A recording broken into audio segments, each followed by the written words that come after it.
Halloween ये त्योहार western और यूरोपियन देशों में धूमधाम से मनाया जाता है। ऐसा माना जाता है कि इस दिन हमारी दुनिया में एक पोर्टल बनता है जिसके द्वारा भूत और आत्माएं हमारी दुनिया में आते हैं। लेकिन सभी आत्माएं अच्छी नहीं होती है। कुछ आत्माएं काफी बुरी होती है जो सिर्फ लोगों का सर्वनाश करना चाहते हैं।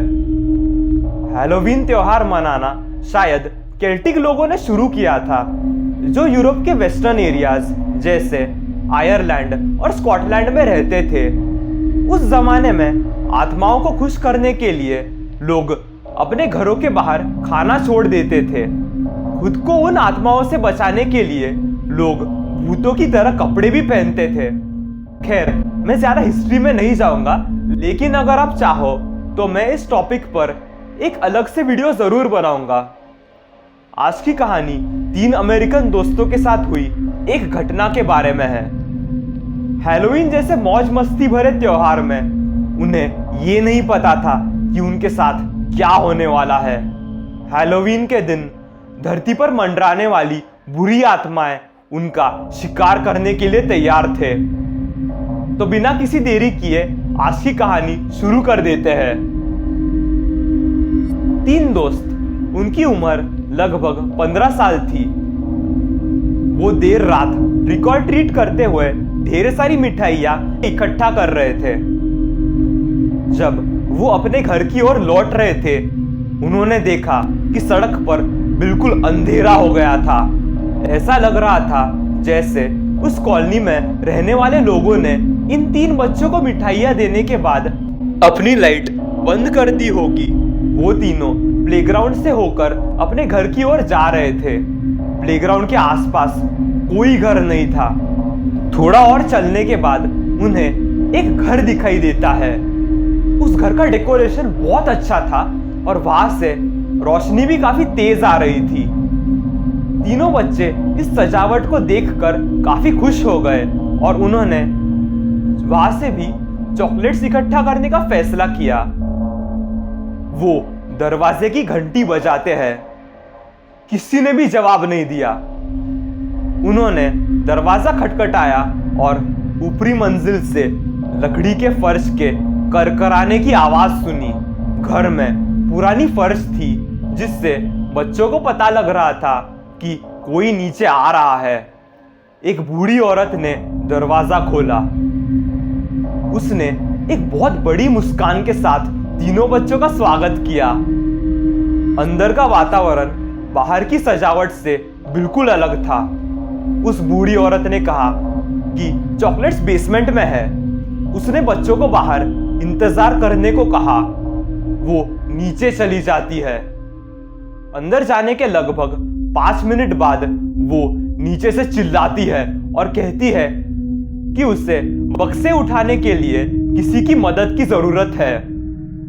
तीनों बच्चों में से एलिस नाम की एक लड़की धीरे से घर में प्रवेश करती है और कहती है, क्या आप ठीक हो? वो बूढ़ी औरत कहती है, मैं यहां नीचे हूं, यहां आओ जल्दी।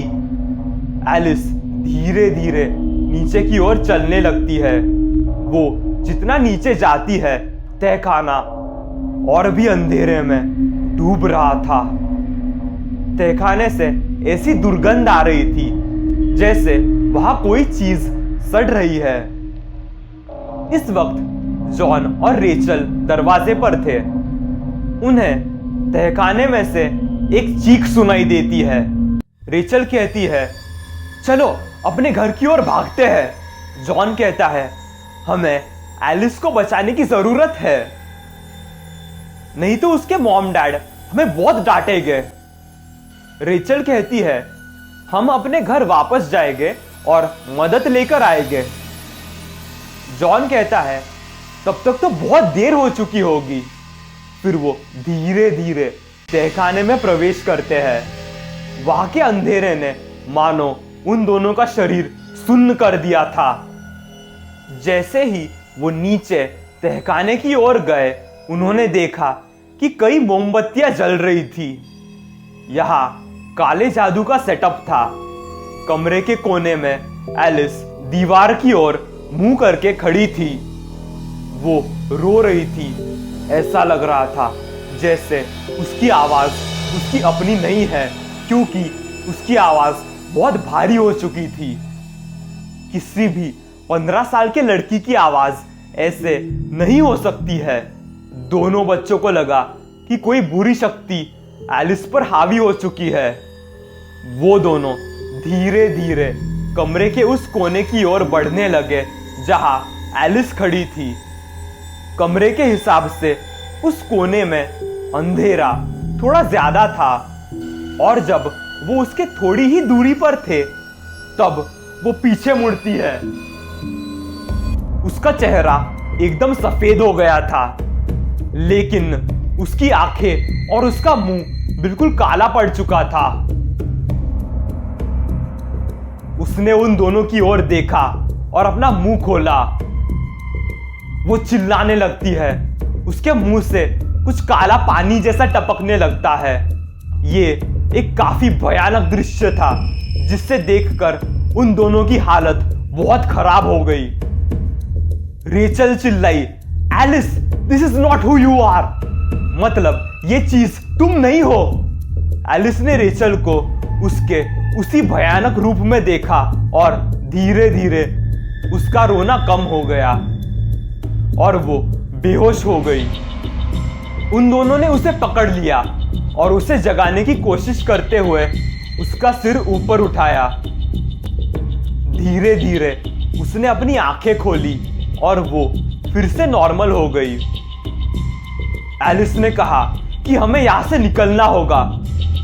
वो बूढ़ी औरत एक डायन है।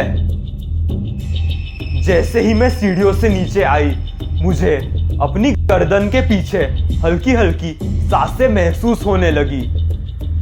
मैं पीछे की ओर मुड़ी और वो डायन मुझ पर झपट पड़ी। उसके बाद क्या हुआ मुझे नहीं पता। हमें निकलना होगा। तीनों बच्चे बेसमेंट की सीढ़ियां चढ़ते हैं और स्टोर रूम तक पहुंचते हैं।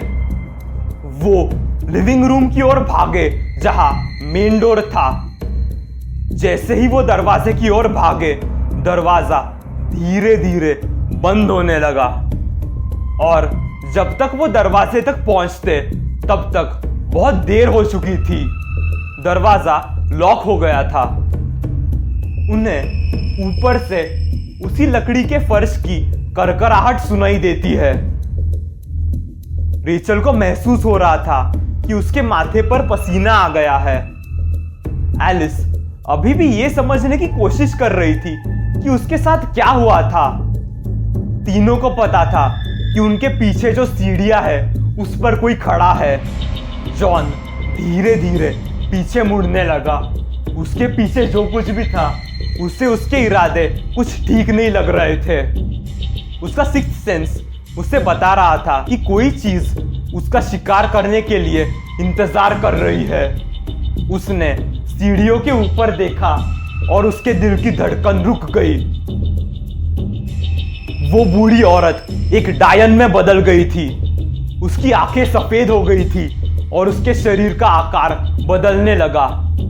अपने दोनों हाथों और पैरों के सहारे वो तेजी से एक जानवर की तरह नीचे रेंगते हुए आने लगी। जॉन ने तुरंत रेचल और एलिस का हाथ पकड़ लिया और उन दोनों को बचाने के लिए बस भागने लगा। भागते हुए वो एक किचन के अंदर जाते हैं। किचन के अंदर जाने के बाद रेचल ने दरवाजा बंद किया। उन्हें एक खुली खिड़की दिखाई देती है जहां से वो भाग सकते हैं। जॉन जल्दी से टेबल पर चढ़ जाता है और खिड़की से बाहर जाने लगता है। उसका पैर खिड़की के बाहर एक पेड़ पर था और उसने रेचल और एलिस को भागने में मदद करने के लिए अपना हाथ आगे बढ़ाया। एलिस टेबल पर नहीं चढ़ सकी। वो ठीक से सांस भी नहीं ले पा रही थी। दरवाजे के दूसरी ओर से वो डायन जोर जोर से दरवाजे को पीट रही थी। रेचल टेबल पर चढ़ गई। उसने जॉन का हाथ पकड़ लिया। जॉन पेड़ से नीचे कूद गया। रेचल चिल्लाई, एलिस चलो मुझे अपना हाथ दो। रसोई का दरवाजा खुल गया। एलिस किसी तरह टेबल पर चढ़ने और अपना हाथ फैलाने में कामयाब हो गई। उसका हाथ रेचल के हाथ से 1 इंच से भी कम दूरी पर था। जब एलिस ने रेचल की ओर देखा, रेचल के चेहरे पर एक डर दिखाई दे रहा था। वो डायन ठीक एलिस के पीछे थी। उस डायन ने एलिस को उसके बालों से पकड़ लिया और उसे वापस रसोई में खींच लिया। वो टेबल से नीचे सीधा फर्श पर गिर गई। ये आखिरी बार था जब रेचल ने एलिस को देखा। वो बहुत इमोशनल हो गई थी और उसे बहुत बुरा लग रहा था क्योंकि वो अपनी बेस्ट फ्रेंड की जान नहीं बचा पाई। उस डायन ने अपनी सफेद आंखों से रेचल की ओर देखा और अपनी भयानक आवाज में कहा, हैप्पी हैलोवीन, और एलिस को उसके बालों से पकड़कर टहकाने की ओर घसीटने लगी।